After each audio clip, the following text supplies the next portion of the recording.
आपने कभी सुना है 14 लोक? ये कोई कहानी नहीं, बल्कि एक गहरा आध्यात्मिक रहस्य है।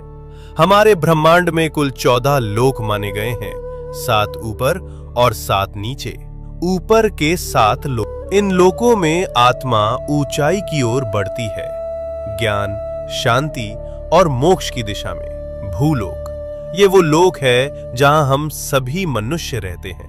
इसे मृत्युलोक भी कहा जाता है, क्योंकि यहाँ जन्म और मृत्यु का चक्र चलता रहता है। भूवरलोक, ये लोक भूलोक और स्वर्गलोक के बीच स्थित है। ये ऊर्जा रूपों का क्षेत्र है जो भौतिक और दिव्य लोकों को जोड़ता है। स्वर्गलोक, देवताओं का लोक, जहां इंद्र और अन्य देवता निवास करते हैं। अच्छे कर्म करने वालों को मृत्यु के बाद इसी लोक में स्थान मिलता है, जहां सुख, संपत्ति और आनंद की अनुभूति होती है।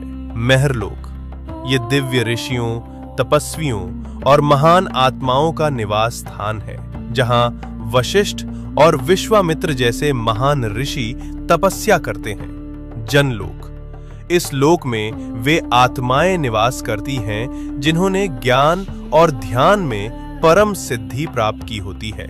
यहाँ के वासी ब्रह्मा जी की लीलाओं में लीन रहते हैं। तपलोक, अत्यंत शक्तिशाली तपस्वियों का स्थान, जो शरीर से परे केवल चेतना में स्थित होते हैं। ब्रह्मलोक, यह अंतिम लक्ष्य है, जहां केवल सत्य है, मोक्ष है और ईश्वर का साक्षात्कार होता है।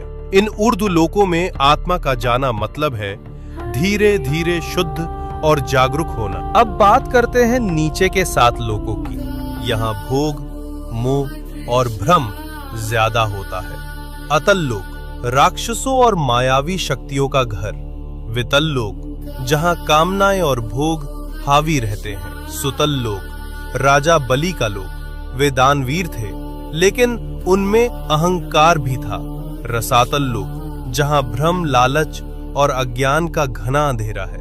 तालातल लोक, छल, धोखा और झूठ से भरा हुआ लोक। महातल लोक, जहां अंधकार और अहंकार का बोलबाला है। पाताल लोक, सबसे नीचे का लोक, तामसिक ऊर्जा और इच्छाओं का केंद्र। लेकिन इन सब का मतलब सिर्फ बाहरी दुनिया नहीं है। ये 7 लोक हमारे भीतर की नकारात्मक सोच और कमजोरियों का प्रतीक हैं। तो जब हम सच्चाई, भक्ति और सेवा में लगते हैं, हम ऊपर के लोकों से जुड़ते हैं, और जब हम लालच, मोह और गुस्से में फंसते हैं, हम नीचे गिरते हैं। सोच बदलो, लोक बदल जाएगा।